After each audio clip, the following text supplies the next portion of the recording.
Good afternoon, everybody. My name is Alison Blais Palmer, and I'm an assistant professor in the Department of Geography and Environmental Studies at Wilfrid Laurier University. And I have been asked to introduce Dr. Jennifer Clapp to you today, and it's my honor to do that.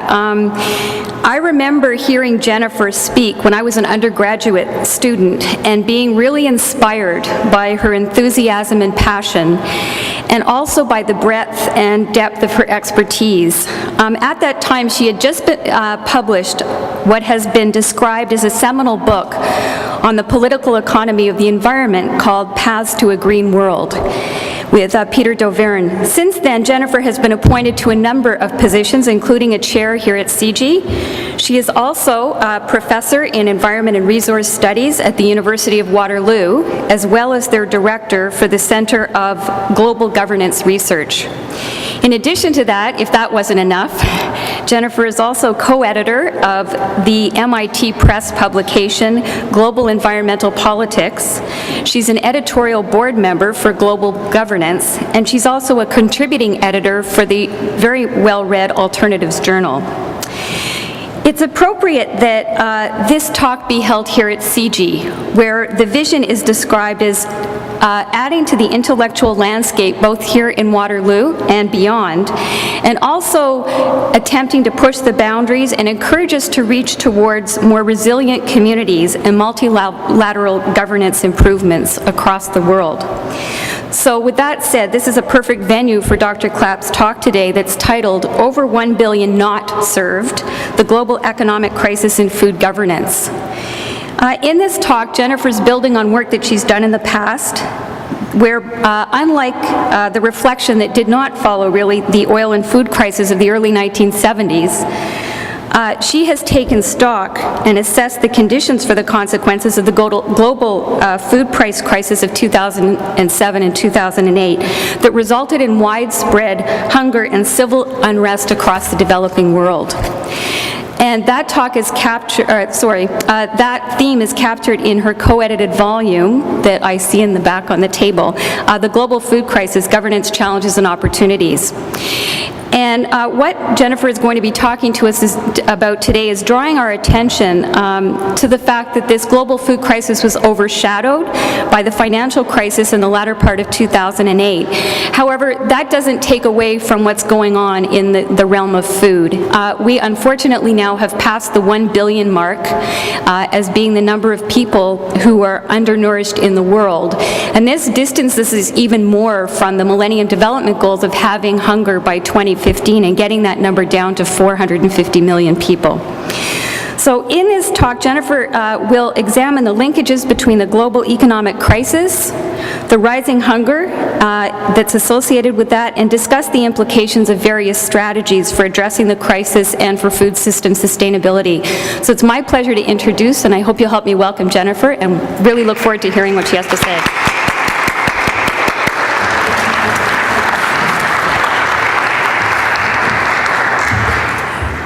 Thank you, Alison, for that very nice introduction. And as Alison said, the theme of the talk is Over 1 Billion Not Served, the Global Economic Crisis and Food Governance. And I am well aware that world hunger is a giant topic. It is a huge topic, and I hope to do it justice in the 45 minutes or so that I have to deliver this lecture. And it will be a challenge to cover everything, but that is in fact the point of the talk that I want to give today, is that global hunger is complex, it is wide-ranging, and that if we want to address it adequately, we need a range of measures to cover it. Now, ending world hunger is, I want to put this out on the table first, ending world hunger is not just a matter of increasing production of food in the world. If that was the problem, we wouldn't have hunger in the world today. Hunger is a product not just of how much food is available in society, but also people's access to it, whether people have the purchasing power to acquire food in order to eat. And people's access to food, their purchasing power is very much tied to broader economic relationships in the global economy. And this is an important point. And this point, it's not a point that I made up myself. In fact, Nobel Prize-winning economist Amartya Sen taught us this very important point. Way back in the early 1980s, when he published a seminal work on understanding crisis and famine, and demonstrated that food availability was not the cause of hunger, it was the lack of access. And this is an important lesson that we need to learn. And I want to stress in the talk today that this is, when we're looking at governance and how to address hunger, we need to keep this important lesson in mind. And the global food crisis of 2008, as Alison mentioned, when food prices rose very quickly, and civil unrest erupted, was a stark reminder of this very point. The time at which food prices were rising and hunger was increasing, we actually were experiencing record production of food in the world. And as you can see, the food price index from the FAO shows just how rapidly and sharply food prices rose and how quickly they fell again. But the impact was enormous in terms of affecting people's ability to access food. Now, even though food prices fell on international markets shortly following the financial meltdown in the fall of 2008, which demonstrated just how fragile food prices and hunger were, hunger actually got worse. This is the part that's been puzzling a lot of people. If prices on international food markets went down following the financial crash, why are people still hungry? The situation has only gotten worse, and as Alison pointed out, hunger is actually on the rise. We've now, as I said, passed the 1 billion mark in terms of the number of people who go to bed hungry every night. And that proportion of people in the world who are going hungry is also on the rise. We had, since the 1970s, seen a bit of a decline in the proportion of the world's population experiencing hunger, and that's now been reversed. So we're in a pretty dire situation. So how do we make sense of all of this? I want to argue that there are both short-term and long-term considerations that we have to take into account in understanding the global food situation. These factors, I'm going to go through them in the talk today, but I want to stress that it's not just as simple as pointing them out and then asking global institutions to take care of the problem. If only it were that easy. It's a very, very difficult situation, and in particular because there are flashpoints of disagreement along the way. Not everybody agrees in terms of what is causing this crisis, and not everybody agrees on the best way forward. So the field is fraught with disagreement. So my main aim today is to map out the lay of the land on the global food situation and the main governance responses that we've seen thus far. And there's 3 key points that I want to make. The first is that, as I said already, that we have some serious short-term challenges that need to be addressed. And these have a lot to do with food price volatility. In other words, the rapid ups and downs of food prices. What's interesting here is that we actually have some agreement on the cause of the problems, what is causing food price volatility, but there's a lack of agreement on how best to address it. In terms of long-term challenges, and here we're talking about vulnerability, the extent to which developing countries in particular are vulnerable to changes in global food prices, we see both the causes and the governance solutions hotly debated. But what's interesting here is that the governance responses we've seen at the international level have actually taken one side over the other. And this has raised some concern, and particularly on those who are taking the argument that hasn't been adopted. And finally, I want to conclude by talking about the ways in which the hungry 1 billion might be better served, by pointing out what initiatives could be taken in terms of global governance to improve the situation. Okay, I want to start with the short-term challenges. And there are a number of short-term challenges, in other words, immediate challenges that need to be addressed. And the first that I want to talk about is the linkage between financial speculation and food price volatility. Now, although there was wide debate in 2008 over why food prices were rising so quickly And at the time, there was a lot of discussion that it was a supply and demand situation. In hindsight, several years later, and in fact, I gave a talk here at CIGI in May of 2008 where I basically made the argument that it was not a supply and demand issue. It actually had a lot to do with financial speculation. Now, what we're seeing in hindsight is a lot of analysts are coming around to this same conclusion, that financial speculation, in fact, had created a bit of a food price bubble in early 2008, which was causing food prices to rise so rapidly. So how did this happen? What is the linkage? It actually has a lot to do with what was going on in the financial world at the time. And if you remember way back to the summer of 2007, this is when there was the housing and mortgage crisis, the subprime mortgage crisis, and at this time investors were fleeing some investments and moving into others. And at the time, commodity prices were actually performing well compared to the mortgage and securities markets, and so investors were moving their money into agricultural commodity investments. Now, these agricultural commodity investments they're called futures contracts, and they're a kind of derivative. They're a financial product that banks sell to investors that they can basically make a bet. They're betting on whether food prices will be going up. So if you invest in an agricultural commodity future contract and the price of food goes up, you're going to get a higher return. And so what we saw at the time is when the financial markets were experiencing a lot of instability, people started to move their investments into commodity funds, of which agricultural commodities are a big part. And these are called commodity index funds in particular. And commodity index funds bundle together energy futures contracts, food futures contracts, and other minerals into a single financial product, and they're sold by large banks, AIG, Goldman Sachs, etc. So as investors started to move in this period, quite remarkably, between 2005 and 2008, investment in these funds went from 13 billion to over 200 billion. That's an enormous amount.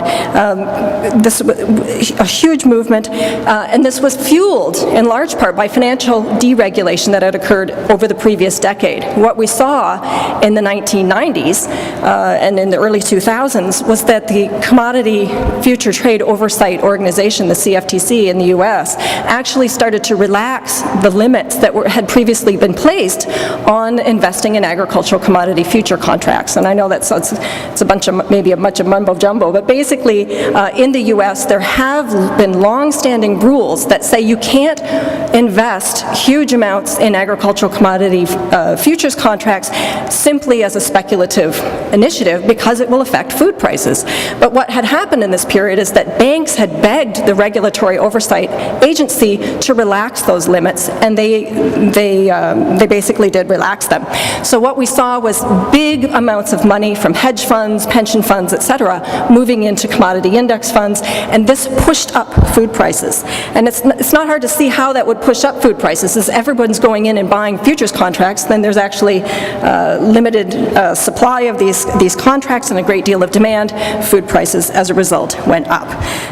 So what we saw then was a very volatile situation where food prices rose very, very rapidly. And just to give an example of how extreme this was, in the wheat sector, the US Senate had commissioned a report last summer to look into the question of excessive speculation in the wheat market, and they actually discovered that at one point in 2008, just 6 traders, these are 6 traders on the market who are trading futures contracts, they held 60% of all the wheat futures contracts that were attributed to commodity index funds. This was an enormous amount of power in the hands of just 6 traders on the market. So, but that's my key point here, is that volatility has a lot to do with these broader economic relationships, such as financial instability that was going on in the world. So this volatility is important, and we need to keep it in mind. Now, a second key short-term challenge has to do with the fallout from the financial crisis that occurred after the food price bubble went up in early 2008. As you recall, the banking meltdown, big crisis happened in fall 2008. And at that time, what's interesting is food prices actually fell back quite significantly as the economic crisis began to spread. But hunger actually got worse in the world's poorest countries. Now, why did it get worse? A number of factors were at play here. with a financial meltdown, credit markets got very, very tight. It was very difficult for developing countries to access funds on credit markets to actually purchase food. And this is a problem because many developing countries, as I'll talk about in a minute, are very dependent on food imports for a huge proportion of their caloric intake. And so what we saw then is as credit became more difficult to access, developing countries couldn't afford to purchase that food, and then prices actually stayed high in developing countries even though they fell in the West. So here in Waterloo, we probably didn't notice very much at all in terms of our food bill at this time because food prices came back down, but in developing countries they stayed high, and this contributed to a continuation of hunger. In addition, at the same time, many developing countries in the face of the economic crisis had to devalue their currencies in order to maintain competitiveness on international markets for the other goods that they export, and this only exacerbated the situation and made food prices stay high domestically for them. So the result was that even though food prices on international markets, where food is traded internationally, went down, within developing countries food prices stayed historically high, and this had a huge impact on hunger. And the broader economic crisis resulting in unemployment, reduced remittances, et cetera, only made the situation worse. The UN estimated that during the economic crisis, especially in 2009, some 60 to 90 million more people were pushed into the category of poor. And when you think of the world's poorest people spend 50 to 80% of their income on food, being pushed into the category of poor also pushes you into the category of hungry. And so this is what we saw. And as you can see here on this graphic, that the overall impact of the financial crisis on food security across the developing world was enormous. Overall, some 12% more people were pushed into the category of food insecure, some regions being affected more than others. Latin America hit particularly hard. Okay, the third short-term challenge that I want to talk about is the difficulty in meeting food aid needs. Because if you think about what was going on, food prices rising quickly, hunger being continuing in developing countries, food aid is one of the key international responses to address these immediate crises of hunger. And it was a big challenge because usually organizations like the World Food Program are addressing hunger crises that are specific locations, a location that might be affected by conflict, a location that might be affected by drought, or some other sort of emergency, such as the earthquake in Haiti. But in this situation, the World Food Program was trying to just maintain its food aid programs across the entire developing world in a context in which food prices were going up. This meant that the World Food Program, as an aid providing agency, all of a sudden its purchasing power was also diminished by rising food prices. It had a serious crisis. In mid-2008, the World Food Program put out an international plea for an additional $700 million to meet its own food aid budget. And the only country that really stepped up to the plate at this point was Saudi Arabia with a huge, enormous $500 million donation. But since that time, in 2009 in particular, the World Food Program was in a dire situation. It actually put out plea after plea, arguing that it was not going to be able to meet its estimated budget. And in fact, it ended up cutting a lot of its food aid programs. At the time when hunger was at its worst, they were actually scaling back the amount of food they were able to hand out simply because they were unable to acquire enough food. And donors, in the situation of economic crisis, they actually were giving less, because this is a typical pattern we see. Rich countries in a global recession, they give less aid. So it was a situation where hunger was getting worse, but aid was going down, and it put the World Food Program in a very, very precarious situation. And it's particularly troubling because food aid in general tends to be what is called counter-cyclical with respect to prices. And that means, what that basically means is that when food prices go up, the amount of food aid available goes down. And that's exactly the time when you need more food aid. When food prices go down, food aid goes up, but you don't need it that much. And you can see, if you look at the graphic here that I've included for food aid deliveries between 1970 and 2008, you'll see 2007 and 2008 are quite low years in comparison historically to the amount of food aid that's been given. This is a big product of the fact that food prices were very high, whereas in earlier decades, food aid was much higher when food prices were lower. Okay, so those are some pretty serious short-term challenges. What have been the government's responses that we've seen in reaction to these challenges, and what more needs to be done? And I'll talk a bit about this. In particular, the most action in terms of these short-term challenges has been with respect to financial speculation, and there's some new developments on the horizon with respect to food aid. I just want to talk about both of these briefly. First, with respect to financial speculation, although there is now, I would say, a widespread acknowledgement of the role of financial speculation in fueling food price volatility, which affects people's access, there's still a widespread debate about what to do about it. It's not clear that there's one single solution that everyone agrees on with respect to ending food price volatility. Now, at the time when the food crisis erupted, and since, we've seen a lot of reports from the organizations such as the World Bank, the OECD, the Organization of Economic Cooperation and Development, the Group of 8, the Group of 20, the UN, which established a high-level task force on food security. They all mentioned this issue of food price speculation, financial speculation affecting food price volatility, but none of them actually recommend any particular action to address it, which is quite remarkable. There seems to be a bit of a complacency with respect to financial speculation that these markets are ungovernable, which is interesting because we are actually in the midst of a big discussion globally in the G20, as well as what's going on in the US right now with respect to financial regulation. And a lot of that discussion is about regulating derivatives, which is exactly what trade and agricultural commodity future contracts are. They're actually derivatives. Yet there's very little mention and discussion of regulating agricultural commodity derivative trade in particular. I just want to give an example of the World Bank's interpretation of what's going on. They acknowledge the food price volatility. The prices are going up and down quite rapidly and sharply, but they argue that it's just a new part of the food landscape. This is just the way it is. Their response to the situation is not regulation, it's actually to sell poor farmers in developing countries insurance against the risk of prices changing. The World Bank is also now offering developing countries that the World Bank, will engage in weather derivatives markets, so in other words, using more derivatives markets to basically bet on whether weather will be good or bad, and try to help developing countries by making a payoff to developing countries in situations where the weather is bad. In other words, to pay them off in the case of drought. It's a bit of a weird response in some ways to the situation. Instead of saying, let's put a clamp down on food price, or rather on food speculation, it's saying, let's use those speculative markets and play them to our advantage. It's, in a sense, using the same tools to address the problem. Now, some people have a real problem with this approach, obviously, you might guess. There are a lot of critics now who are arguing that we need to address this through stricter regulation of financial markets. Because if we think about it, as I said already, there have been limits in the past on how much investors could invest in agricultural commodity futures contracts because it seemed to have, affected the price of something that's a basic need.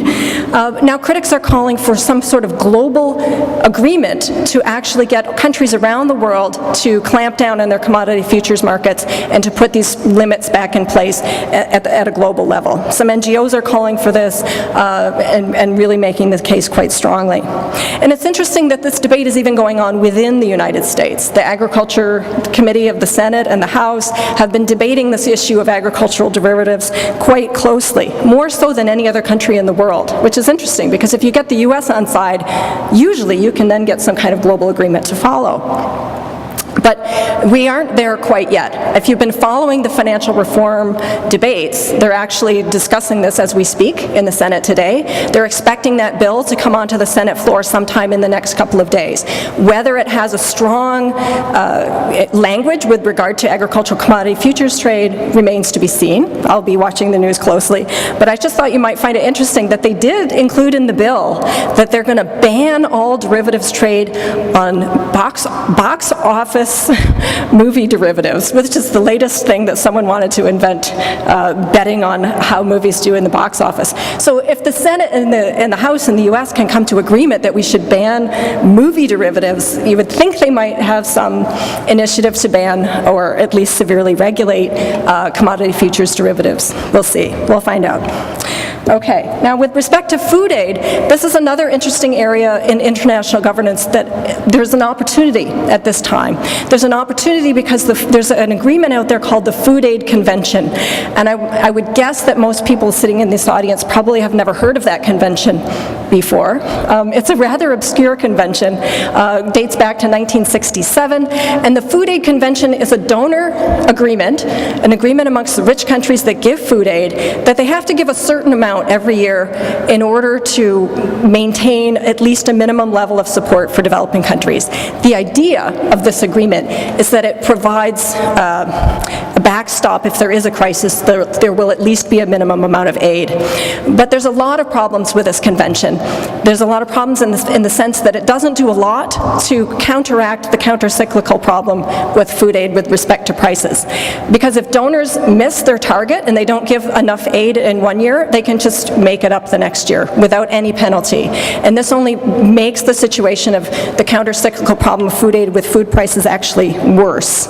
So what's interesting is that this convention is actually up for renegotiation at this time. It actually expired back in 2004, and they've been giving it a one-year renewal all of these years since then.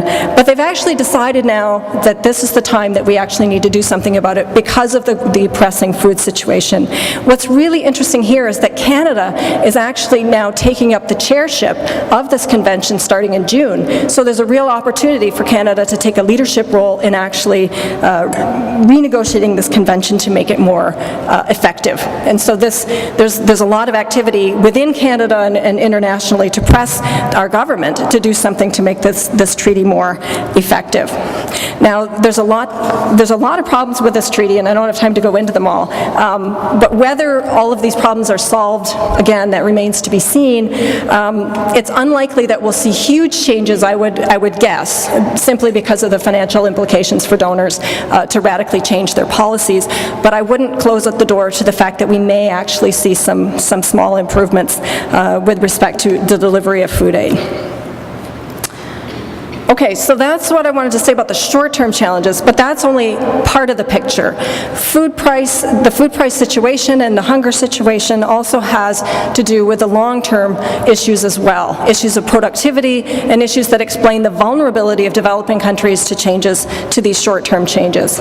And it's these underlying long-term changes where we've actually seen more action, I would say, with respect to reforming international governance to address the situation. Now, the first long-term challenge I want to talk about is the increased dependence in developing countries on imported food to meet their caloric needs. As you can see from the graphic I'm shown here, the situation has actually gotten worse in recent decades. In other words, developing countries are importing a higher and higher percentage of their food needs every year. So they're simply not producing enough food to be self-sufficient. Now, was it always like this? Was this always the situation that developing countries were buying food from abroad? The answer is no. If we look historically, if we look way back, we see with respect to the least developed countries, their agricultural trade balance actually used to be positive, whereas now it's negative. So in other words, the developing countries, the poorest developing countries, used to be net exporters of agricultural products. They are now net importers of agricultural products. And this feeds into a second key challenge that I want to talk about, which is the lagging productivity of agriculture in the world's poorest countries. As we see in the graphic here, developing countries actually are seeing a less rapid increase in terms of their yield increases over time, and it's actually, this lagging is actually most pronounced in the world's poorest countries, such as in sub-Saharan Africa. So whereas East Asian countries might be seeing higher productivity gains, it's actually been quite stagnant in developing countries. And this is related, and many have said, to the fact that aid, international assistance for agriculture, has actually been falling as a percentage of overseas development assistance quite remarkably over the past 30 years. So back in 1979, 1980, 20% of overseas development assistance was going to agriculture agricultural aid, whereas by 2007 it was a mere 5%. That's a pretty precipitous drop. Now this is where things get interesting. There's widespread agreement that there's this productivity lag that exists. There's widespread agreement that developing countries have become more dependent on imported food to meet their food needs, but there's a huge disagreement on why this situation has emerged. And if you think, obviously what your interpretation is of why the situation emerged deeply affects what you think will have to be done about it. So this is the area where I would say we're actually seeing a lot of disagreement in terms of these explaining these trends. Now, I want to talk about these two main explanations that have been put forward for why we've seen this deepening vulnerability of developing countries in terms of food import dependence and lagging productivity. On the one hand, we've got some arguing, some such as the World Bank in particular, arguing that it's poor technology and poor infrastructure that explains weak production and rising dependence on imports in developing countries. The World Bank argues, for example, that what we're seeing is the least gains in productivity in sub-Saharan Africa are a direct product of the fact that those countries in sub-Saharan Africa did not adopt Green Revolution technologies in the 1970s and 80s, as did countries in East Asia. So, in other words, they're pointing to the failure to adopt the latest agricultural technologies. This is why these countries are producing less. They also say that it has a lot to do with weak infrastructure. Poor roads and other kinds of marketing infrastructure are dampening farmer incentives to actually improve their production. So by pointing to the lack of infrastructure and to the failure to adopt modern technologies, the World Bank is largely portraying the problem of productivity decline in developing countries as actually a domestic problem. It has to do with decisions that were made within developing countries. This is the kind of argument that they've made. But it's only one argument, and others disagree with this profoundly. Rather than seeing the productivity problems in developing countries as being a product of domestic decisions, others argue that it actually is very much linked to the global economy. And in fact, it is a product of the very deeply unfair trade rules that we've seen develop in the global agricultural trade system. Now, this view has been put forward by a lot of critics of the bank, including those who were involved in the writing of a key report that came out in 2008, which is called the ISTAD report. It's the International Assessment of Agricultural Knowledge, Science, and Technology for Development. And I'll talk about that more in a minute, but just to say that that report was actually the product of 400 scientists working to understand what is going on in the agriculture system and why we're seeing hunger spreading so widely. This was 400 scientists over a period of 4 years studying this issue very deeply. And one of the key arguments that they've made in this report, which is a huge, giant, many page report, is about the agricultural trade system and the way in which it's been deeply unfair to developing countries. Now, when we look at it, agricultural trade is actually the most distorted sector in the global economy. It is the most distorted, even though it's a relatively small share of global trade. But it's important. What we've seen is, in particular, are enormous agricultural subsidies paid to farmers in the rich countries of the OECD. And these subsidies are actually now over $375 billion a year. That's more than $1 billion a day being paid to farmers in the rich industrialized countries. And what is the impact of this? Well, if you think about it, the impact of those subsidies going to farmers to produce more food has actually produced a mountain of cheap food in the industrialized countries, which has then been exported to developing countries. Now, when cheap food is flooding global markets, and this has happened over a period of 30 years, it's actually depressed international prices for food over a very long period of time, which harmed incentives for poor farmers in developing countries to produce their own food. So rather than saying it's a domestic problem that has to do with technology or that has to do with infrastructure, this argument is saying actually it's the global trade system and the rich countries' own agricultural policies which are negatively impacting developing countries and poor world farmers. This is a huge problem. When we add to the problem of the over-subsidization of agriculture in the rich countries, and you look at the agricultural trade agreement that enshrines this practice, it's actually endorsed in the World Trade Organization's Agreement on Agriculture, which was agreed in 1994. The rich countries also restrict access of the poor countries' exports to their own markets, and they press developing countries to open their markets further to accept their cheap goods. And this has been a huge source of contention in the WTO trade talks for years. A new round of trade talks was launched in 2001 called the Doha Round, and this round was specifically called the Development Round because agriculture was supposed to be at the center, and they were supposed to fix the problems of this deeply unequal system.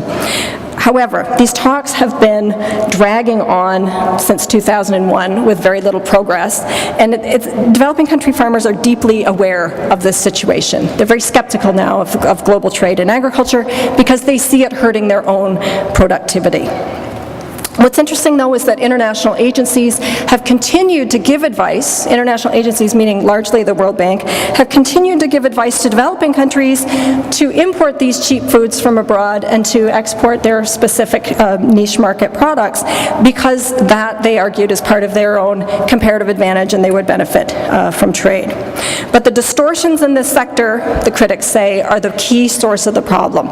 It's not a domestic problem, why farmers aren't producing as much in developing countries. It's an international trade problem, and that this is something that needs to be rectified. And it can't easily be done overnight, and that's a key point as well. This vulnerability of developing countries due to the trade system has actually developed over a period of 30 to 40 years, and it's created a deep vulnerability. So, it almost became normal that food prices were so low for so long, and developing countries were dependent on food imports for so long. But so long as food prices were low, nobody really noticed. It was only when the crisis happened and food prices rose quickly because of the volatility that I've already talked about that people started to realize, oh my goodness, we have a very vulnerable situation here.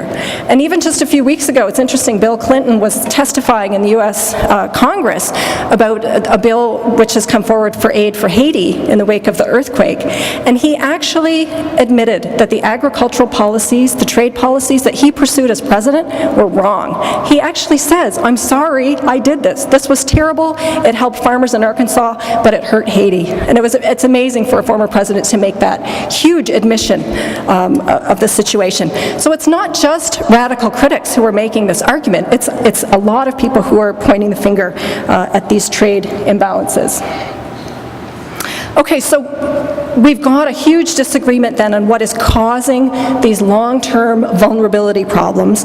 What have been the governance challenges so far, or rather the governance responses? And what's interesting here is that because we have two very different interpretations of the cause of the crisis, we also have two very different interpretations of what governance responses should be forthcoming. So I want to explain these, and I want to do it in the context of two organizations or reports that I've already mentioned, which is the World Bank on the one hand and the ISTAD on the other. Now, as I said, these two organizations have widely different viewpoints, not just on the cause of the crisis, but also what we need to do. And they're mapped out in their key reports that both, interestingly, came out in 2008, one being the World Bank's World Development Report, and the other being the ISTAD Global Summary, which both came out in the height of the food crisis and map out very different arguments for where we need to go to address the situation. So first I want to talk about the World Bank, and perhaps not surprising given that they see that it's a technology and infrastructure problem that is causing the productivity decline in developing countries.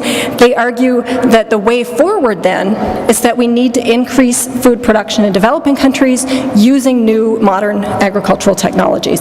In particular, they argue that with a growing global population and with a threat of climate change on the horizon, which will affect food productivity, that genetically modified modified organisms or agricultural biotechnology is the only way forward for the world's poorest countries if they want to overcome this productivity problem.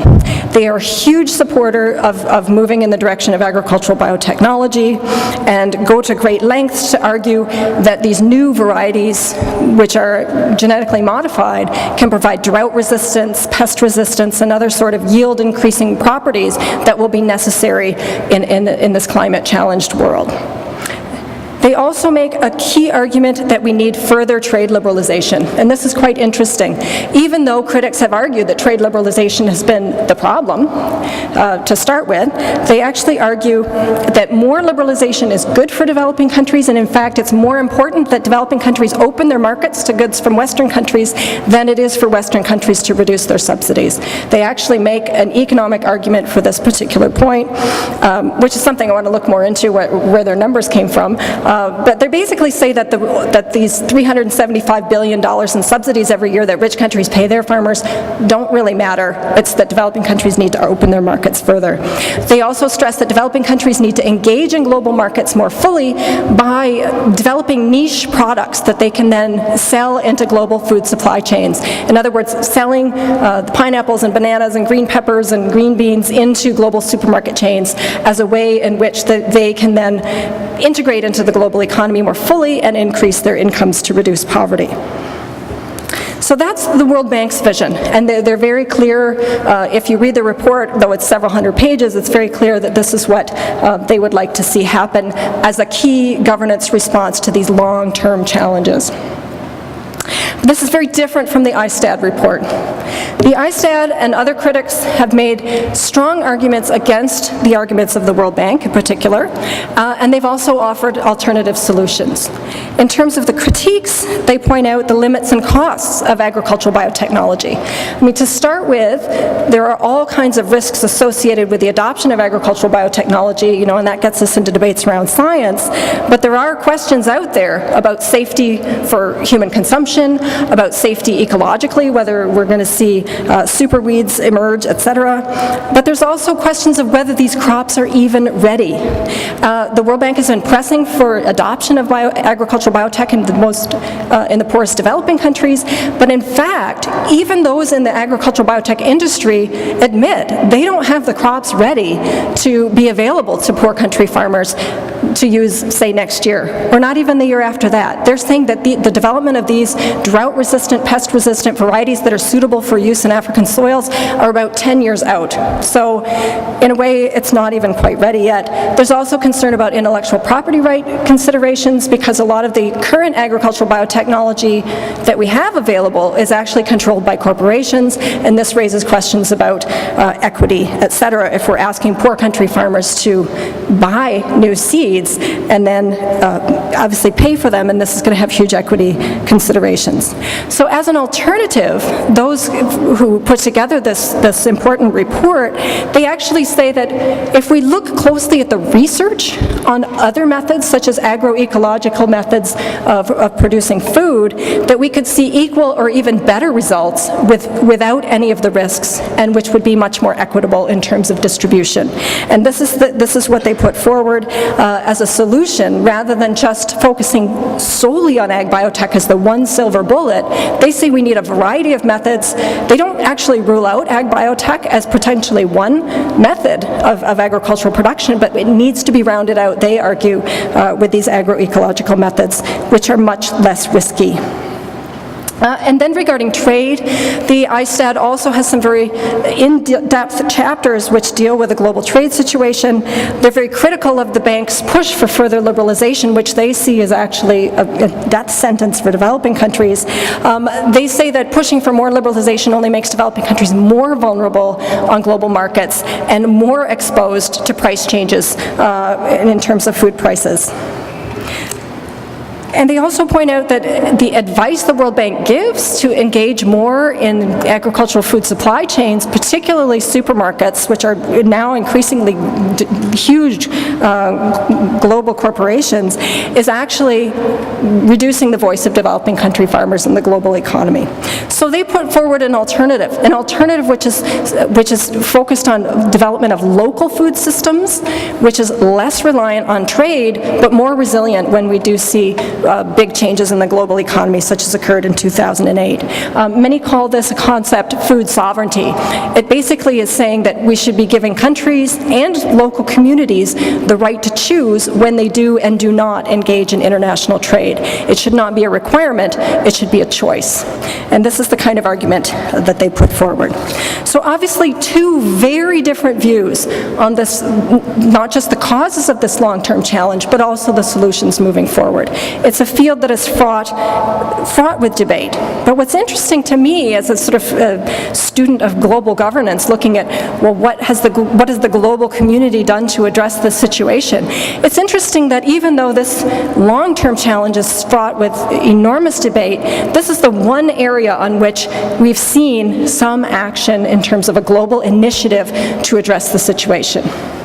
And what we saw was last year, in the summer of 2009, at the Balsillie G8 summit, it was agreed that there would be a new trust fund for long-term agricultural development, which it incorporated $20 billion that the donors put forward.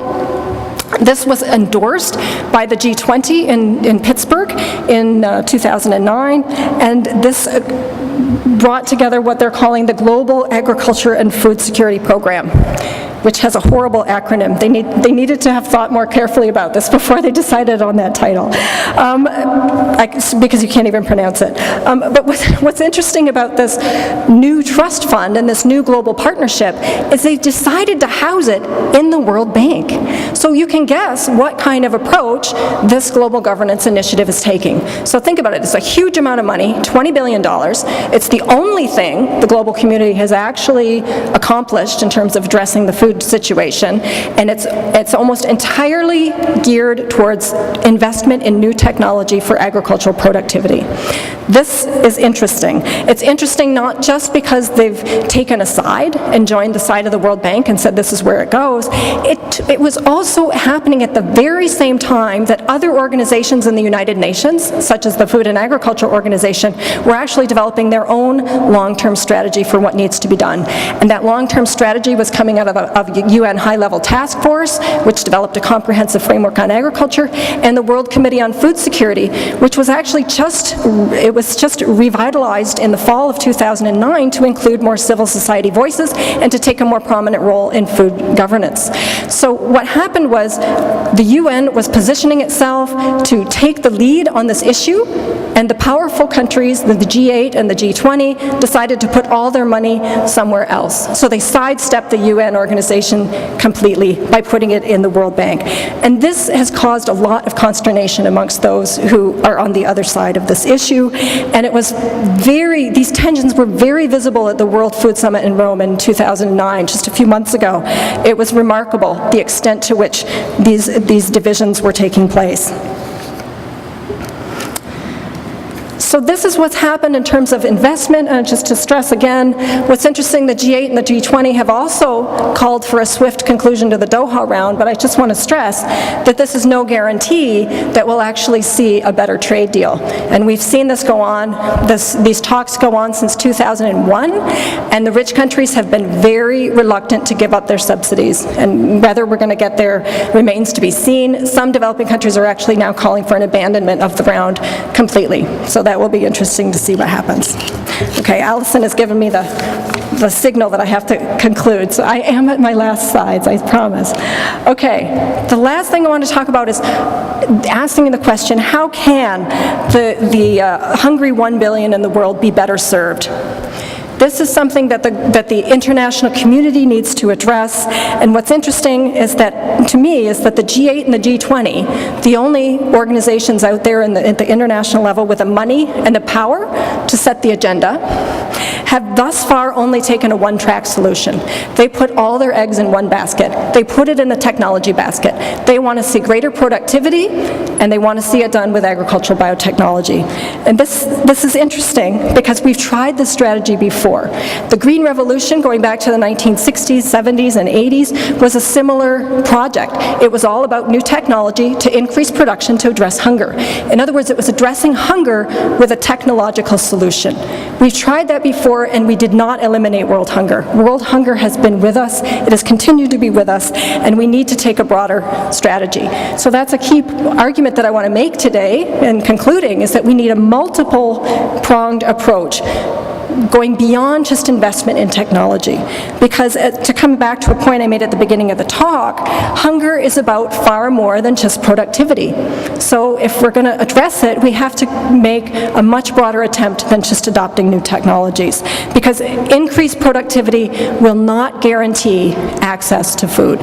So if we want to do something, and if we want the organizations such as the G8 and the G20 to do something meaningfully at the international level to improve access, instead of just productivity, and I don't want to say productivity is not important. We do need to see more productivity, especially in developing countries, but we need to improve access as well. There are key things the G8 and the G20 could do to make this happen. And this is a perfect opportunity for Canada to push these arguments because Canada is hosting the G8 and the G20 this June. So what could it do? Well, it could incorporate food security considerations more fully into its financial reform discussions. Most of the G20's activity is actually about financial reform. They're discussing the whole need to have a better regulation in order to avoid financial meltdown in the future. If you plow through their documents and their statements, they never mention food security once in any of their discussions on the financial crisis. It's remarkable. They could connect those dots and make it clear that they mean limits to agricultural commodity derivative trade. They could do this at the international level. This is something they could do. Secondly, they could endorse a strong reform of the Food Aid Convention. On the track we're on now, I think we're probably going to see a mediocre kind of reform of the Food Aid Convention. It could be much stronger. And an organization like the G8, the G20, which includes most of the donors to that convention, if they endorsed a strong reform, we might see more action. The G8 and the G20 could actually live up to their commitment to make a more fair and balanced trade round. Even though a lot of critics are very skeptical of trade altogether, the point remains that we have a very unbalanced system today, and if we don't address it, it's going to continue. So something needs to be done, and to act swiftly, rather than to keep repeating over and over again that we need a swift conclusion to the Doha round, we actually need to see it backed up by some real commitment to reduce agricultural subsidies in the rich countries. And finally, I think the G8 and G20 could broaden its horizon with respect to the productivity issue. Rather than focusing narrowly on biotechnology, which is very clear from their statement, I think they mentioned the word access once and the word technology about 10 times. What they need to do is take a broader approach. Even if they want to continue to push a technological solution, they need to supplement it with a broader approach that includes agroecological methods. I think that it's almost counterproductive for them to ignore these alternative agricultural methods altogether, when science shows us there actually is a lot of productivity increase that can be had from this broader approach. So just in conclusion, I just want to say that, and hopefully it's clear, after I've talked for too long now, that addressing global hunger is a wide-ranging and very complex topic. I hope I haven't skimmed over the issues too much, but I'm sure I've done to some extent. But the key point I want to stress is that hunger is not a technological problem. It's a political problem, and it's an economic problem. We need both productivity and improved access if we are going to achieve a world without hunger. Thank you.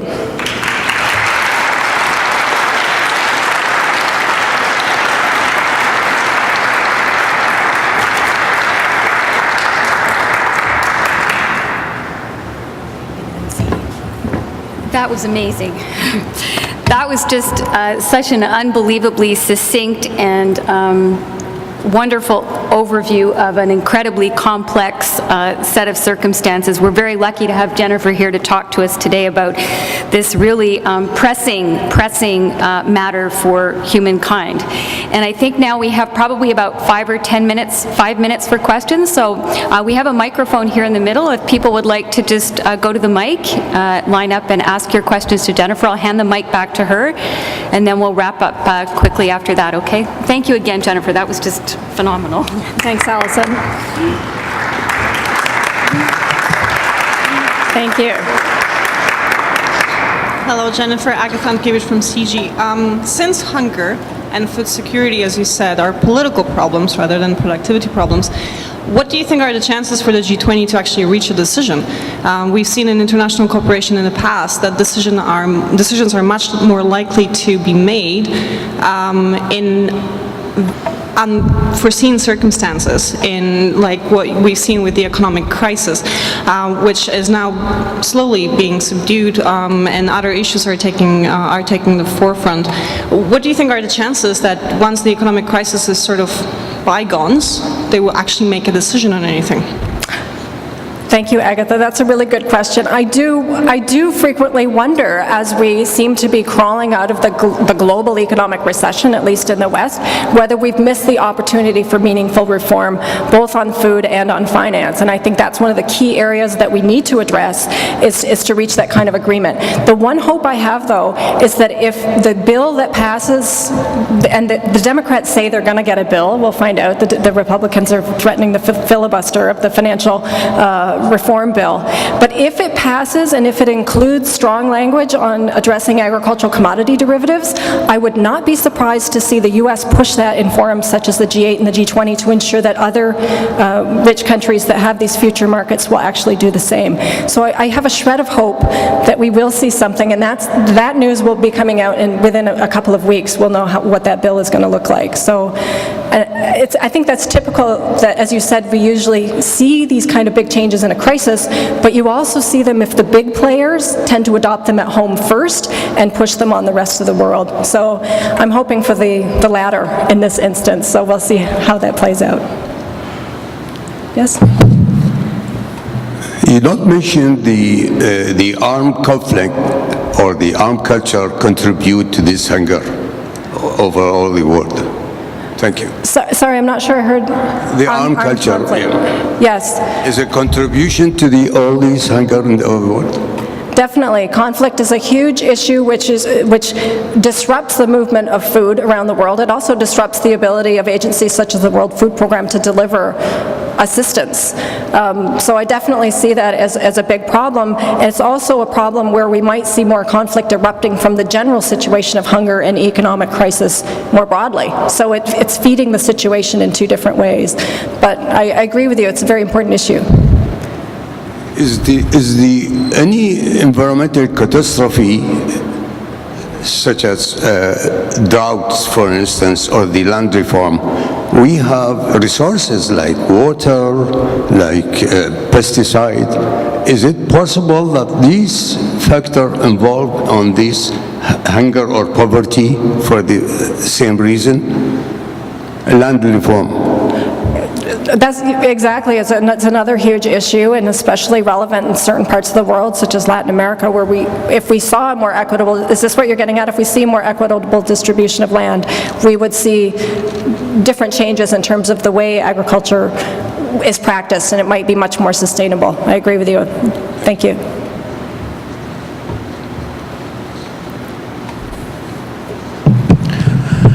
First, thank you for a very insightful talk. My question is about the role of business potentially in helping solve this problem. You brought to attention the shortcomings and opportunities that world organizations have, as well as governments. In your mind, in your view, do you see any role for businesses to help solve this problem outside a philanthropic perspective? Outside of a... Outside philanthropy. outside philanthropy, meaning the Gates, right. I mean, that's a good point, because Gates Foundation is one of the huge new players on the aid block, and they're giving a lot of money to look at food security issues. As I'm sure you're aware, the UN is really pushing public-private partnerships in its Alliance for a Green Revolution for Africa, which is trying to bring in business as key players in developing local markets within developing countries for food grains. So rather than relying on imports from abroad, working on productivity as well as marketing within developing countries. And I think there is a big role for business to play there. There's also a lot of critique of that approach too, because it's unclear whether that is trying to push an agenda of corporate kind of approaches to biotech versus different kinds of agriculture. But what's interesting is the AGRA, the Alliance for a Green Revolution for Africa, which is a public-private partnership involving Gates and other corporations. They've explicitly not taken a stand on agricultural biotechnology, so perhaps that's a signal that we can see a more cooperative solution. But I'll just add one more thing too, is that the ISTAD report, which I discussed, which involved over 400 scientists working on this product of this report, did involve business members who were from the agricultural biotechnology corporations, and they actually withdrew from the process because they didn't like the direction it was going in. So there is still a lot of conflict and debate in the field over the way forward. Interesting. Thank you. Yeah.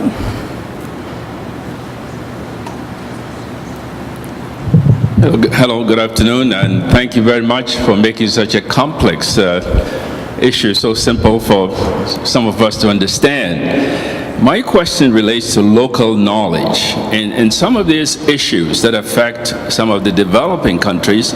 The whole idea of local knowledge is not really taken into consideration. You mentioned that the G20 summit put up a 20 billion trust fund, which is going to be housed with the World Bank, the very organization that has wreaked havoc in some of the developing world. My question is, could it have been possible to have this fund housed in a consortium of developing countries to see to it that fund is put to use as is intended? Thank you for an excellent question. I mean, this is the issue that is so contentious right now, as I tried to allude to, is that the Committee on World Food Security and the FAO, which includes representation from developing countries, includes representation from farmer groups around the world, were completely shut out of the funding process. And they are very upset that the control is now completely in the World Bank. But the reason, I would say, as a political scientist, the reason that the G20 and the G8 chose the World Bank as the place to house its funds is because it has more control over that body than it does over the other body. And it's a big issue, because you're right, issues of local knowledge and understanding of agroecological systems is lost when you take a modern technology kind of approach as your only approach. And that is the big concern. In fact, Pat Mooney from the Etc. group based in Ottawa, he's been a long-standing follower of global food governance. He was in Rome at the World Food Summit, and he just said, putting the money in the World Bank is like separating the pocketbook from the brain, and he was just beside himself at the situation. So it's troubling, indeed.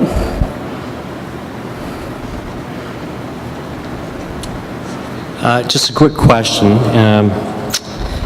It seems that we're in a green revolution again. You just turn on your television and there's all kinds of commercials about this new green economy that we're entering. And part of that is pushing local, like food localism. Is this a good or bad thing for farmers in the developing world? For farmers in the developing world. Well, there's a big group of farmers that are coordinated through peasant groups such as Via Campesina that are pushing for local food systems around the world, in developing countries as well as in rich industrialized countries. And other movements such as the slow food movement, they're all pushing in the same direction of food sovereignty, in other words, limiting international food trade and building resilient local food systems. And what we're seeing is a lot of as you said, we're trying to build a green economy and be more resilient to shocks. This is something where local food systems can actually build resilience. It may not be as efficient as global food trade, but it's more resilient. And that's what we need in a world in which is challenged by climate change, population growth, and other kinds of shocks, such as volcanoes even, has been affecting the food trade. So in those situations, people are saying we do need more locally resilient food systems in rich countries and in poor countries. So I don't see a huge contradiction there. I think that we have to cut it off there. If you have more questions, maybe Jennifer can stay afterwards and take your questions. I'd just like again to thank Jennifer very much for taking an incredibly complex problem and putting it out on the table for us and not losing all of the, a lot of the detail that's important to really getting our minds around the idea. So please help me thank her.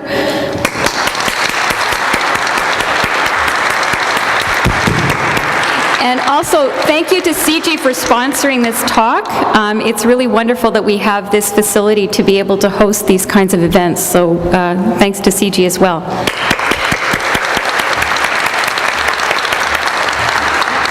And thank you, Allison. I'd be happy to answer any individual questions if people have them. Thanks.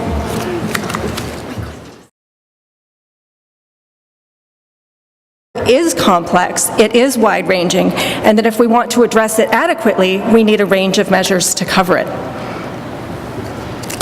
Now, ending world hunger is, I want to put this out on the table first, ending world hunger is not just a matter of increasing production of food in the world. If that was the problem, we wouldn't have hunger in the world today. Hunger is a product not just of how much food is available in society, but also people's access to it, whether people have the purchasing power to acquire food in order to eat. And people's access to food, their purchasing power, is very much tied to broader economic relationships in the global economy. And this is an important point. And this point, it's not a point that I made up myself. In fact, Nobel Prize-winning economist Amartya Sen taught us this very important point. Way back in the early 1980s, when he published a seminal work on understanding crisis and famine, and demonstrated that food availability was not the cause of hunger, it was the lack of access. And this is an important lesson that we need to learn. And I want to stress in the talk today that this is, when we're looking at governance and how to address hunger, we need to keep this important lesson in mind. And the global food crisis of 2008, as Allison mentioned, when food prices rose very quickly, and civil unrest erupted, was a stark reminder of this very point. The time at which food prices were rising and hunger was increasing, we actually were experiencing record production of food in the world. And as you can see, the food price index from the FAO shows just how rapidly and sharply food prices rose and how quickly they fell again. But the impact was enormous in terms of affecting people's ability to access food. Now, even though food prices fell on international markets shortly following the financial meltdown in the fall of 2008, which demonstrated just how fragile food prices and hunger were, hunger actually got worse. This is the part that's been puzzling a lot of people. If prices on international food markets went down following the financial crash, why are people still hungry? The situation has only gotten worse, and as Allison pointed out, hunger is actually on the rise. We've now, as I said, passed the 1 billion mark in terms of the number of people who go to bed hungry every night. And that proportion of people in the world who are going hungry is also on the rise. We had, since the 1970s, seen a bit of a decline in the proportion of the world's population experiencing hunger, and that's now been reversed. So we're in a pretty dire situation. So how do we make sense of all of this? I want to argue that there are both short-term and long-term considerations that we have to take into account in understanding the global food situation. These factors, I'm going to go through them in the talk today, but I want to stress that it's not just as simple as pointing them out and then asking global institutions to take care of the problem. If only it were that easy. It's a very, very difficult situation, and in particular because there are flashpoints of disagreement along the way. Not everybody agrees in terms of what is causing this crisis, and not everybody agrees on the best way forward. So the field is fraught with disagreement. So my main aim today is to map out the lay of the land on the global food situation and the main governance responses that we've seen thus far. And there's 3 key points that I want to make. The first is that, as I said already, that we have some serious short-term challenges that need to be addressed. And these have a lot to do with food price volatility. In other words, the rapid ups and downs of food prices. What's interesting here is that we actually have some agreement on the cause of the problems, what is causing food price volatility, but there's a lack of agreement on how best to address it. In terms of long-term challenges, and here we're talking about vulnerability, the extent to which developing countries in particular are vulnerable to changes in global food prices, we see both the causes and the governance solutions hotly debated. But what's interesting here is that the governance responses we've seen at the international level have actually taken one side over the other. And this has raised some concern, and particularly on those who are taking the argument that hasn't been adopted. And finally, I want to conclude by talking about the ways in which the hungry 1 billion might be better served, by pointing out what initiatives could be taken in terms of global governance to improve the situation. Okay, I want to start with the short-term challenges. And there are a number of short-term challenges, in other words, immediate challenges that need to be addressed. And the first that I want to talk about is the linkage between financial speculation and food price volatility. Now, although there was wide debate in 2008 over why food prices were rising so quickly, and at the time there was a lot of discussion that it was a supply and demand situation, in hindsight, several years later, and in fact I gave a talk here at CIGI in May of 2008 where I basically made the argument that it was not a supply and demand issue. It actually had a lot to do with financial speculation. Now, what we're seeing in hindsight is a lot of analysts are coming around to this same conclusion, that financial speculation in fact had created a bit of a food price bubble in early 2008, which was causing food prices to rise so rapidly. So how did this happen? What is the linkage? It actually has a lot to do with what was going on in the financial world at the time. And if you remember way back to the summer of 2007, this is when there was the housing and mortgage crisis, the subprime mortgage crisis, and at this time investors were fleeing some investments and moving into others. And at the time, commodity prices were actually performing well compared to the mortgage and securities markets, and so investors were moving their money into agricultural commodity investments. Now, these agricultural commodity investments they're called futures contracts, and they're a kind of derivative. They're a financial product that banks sell to investors that they can basically make a bet. Like the reflection that did not follow really the oil and food crisis of the early 1970s, she has taken stock and assessed the conditions for the consequences of the global food price crisis of 2007 and 2008 that resulted in widespread hunger and civil unrest across the developing world. And that talk is that theme is captured in her co-edited volume that I see in the back on the table, The Global Food Crisis, Governance Challenges and Opportunities. And what Jennifer is going to be talking to us about today is drawing our attention to the fact that this global food crisis was overshadowed by the financial crisis in the latter part of 2008. However, that doesn't take away from what's going on in the realm of food.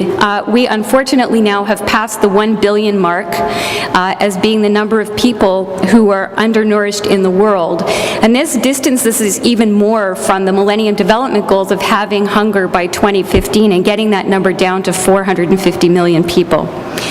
So in this talk, Jennifer will examine the linkages between the global economic crisis, the rising hunger that's associated with that, and discuss the implications of various strategies for addressing the crisis and for food system sustainability. So it's my pleasure to introduce, and I hope you'll help me welcome Jennifer, and really look forward to hearing what she has to say.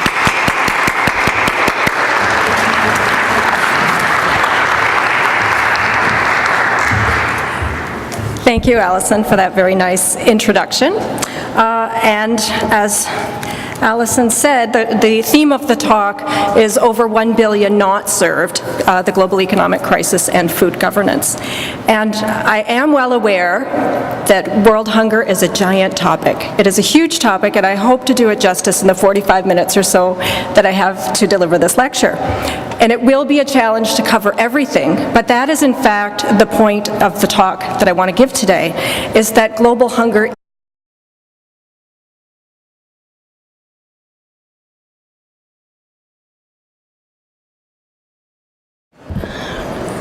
Good afternoon, everybody. My name is Alison Blais-Palmer, and I'm an assistant professor in the Department of Geography and Environmental Studies at Wilfrid Laurier University. And I have been asked to introduce Dr. Jennifer Clapp to you today, and it's my honor to do that. I remember hearing Jennifer speak when I was an undergraduate student and being really inspired by her enthusiasm and passion, and also by the breadth and depth of her expertise. At that time, she had just published what has been described as a seminal book on the political economy of the environment called Paths to a Green World, with Peter Dauvergne. Since then, Jennifer has been appointed to a number of positions, including a chair here at CIGI. She is also a professor in Environment and Resource Studies at the University of Waterloo, as well as their director for the Center of Global Governance Research.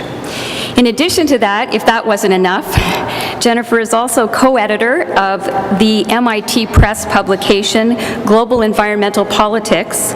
She's an editorial board member for Global Governance, and she's also a contributing editor for the very well-read Alternatives Journal.